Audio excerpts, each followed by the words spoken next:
Let's get started with a new and exciting series, Statistical Inference. The first topic is Inferential Statistics. Before I tell you anything about inferential statistics, let me tell you about descriptive statistics because we've actually been using descriptive statistics all along. These are statistics that we use to describe the characteristics of sample data. So if we have a population that I'm representing here as this vague sort of cloud, and we randomly select a sample from that population, then what we can do is we can calculate statistics in order to describe the sample. First, we measure variables so that we can obtain data from the sample. Next, we construct graphs so we can see the major features of the data. Then we calculate statistics that correspond to our graphs. This gives us more details about the data and the sample. We can use these statistics to describe the characteristics of the sample data. And then we, of course, want to report on our research outcomes. So, for example, we could calculate the mean of a sample. That would be a descriptive statistic. But think about it a moment. Who does the researcher want to answer the question for? The population, right? Not the sample. So really what the researcher wants is to be able to know what mu is, where mu represents the mean of the population. We use Greek letters to distinguish our population parameters from our sample statistics. But we already know that we cannot calculate mu. Why not? Because we do not have every member of the population available to us. So how can I take an average for every member of the population when I don't have every member of the population? All I have is that one sample. Well, what could we do? We have this descriptive statistic, y bar, the mean. I could use that to make a best guess at what the population mean might be. Similarly, if I was interested in variability, I have the variability for the sample, that's the standard deviation. What I'm really interested in is the standard deviation of the population. Well, I could use my standard deviation of the sample to make a best guess of the standard deviation of the population. But here's the problem. When I take a sample, that sample is going to yield a unique value for that sample, but if I took a second sample, I'm going to get different values. Every time I take a sample from the population, I'm going to calculate a different mean and standard deviation. Yes, some of those means will overlap. Some samples will have the same mean. Some samples will have the same standard deviation. But there's going to be variability among my statistics, just like there is variability among my scores. So what am I to do?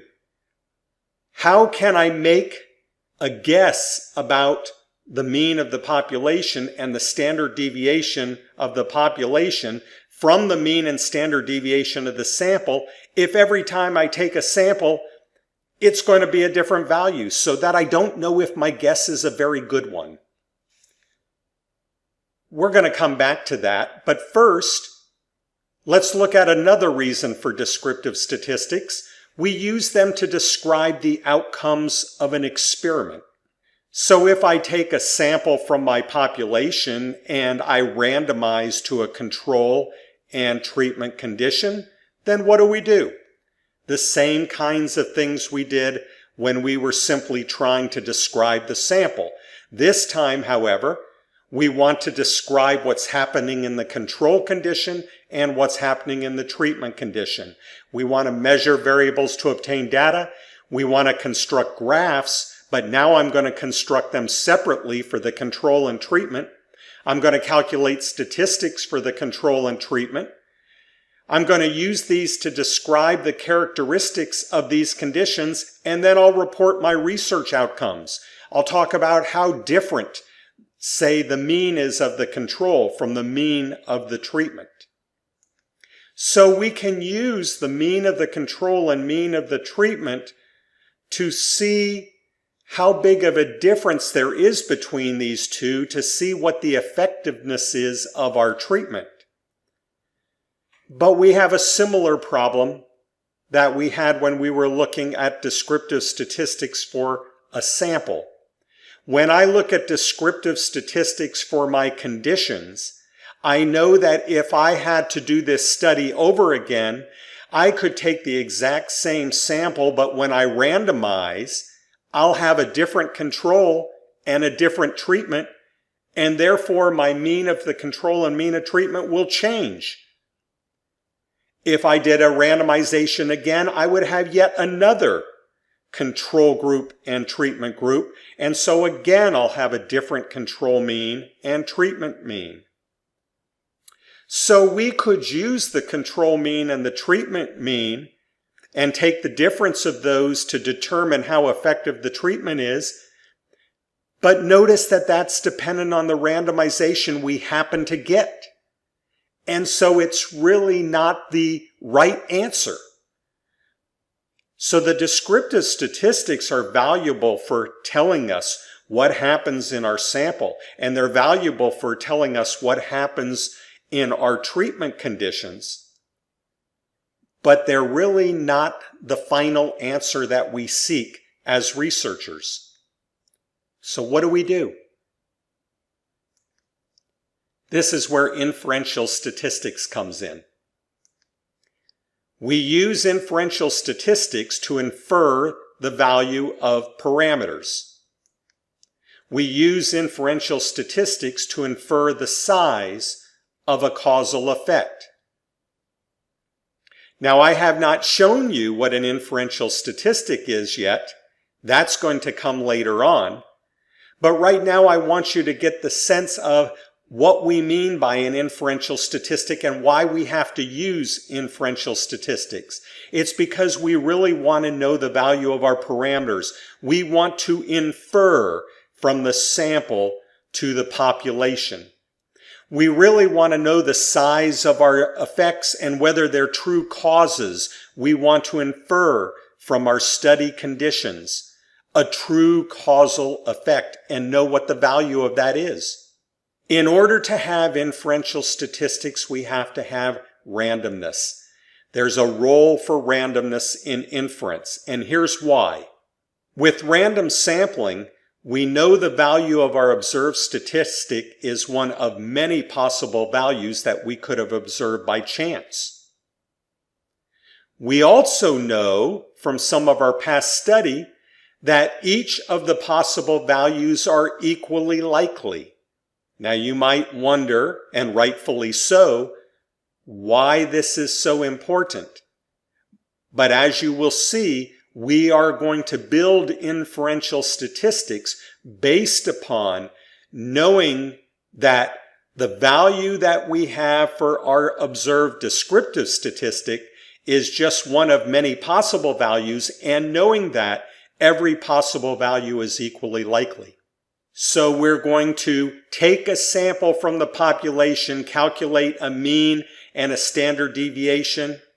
But in order for us to use that mean or that standard deviation to make an inference about the population mean or the population standard deviation, we have to recognize these as one of many possible values, all of which are equally likely. That is how we're going to be able to build our inferential statistics. And later on, in another video, I'll show you how we do that.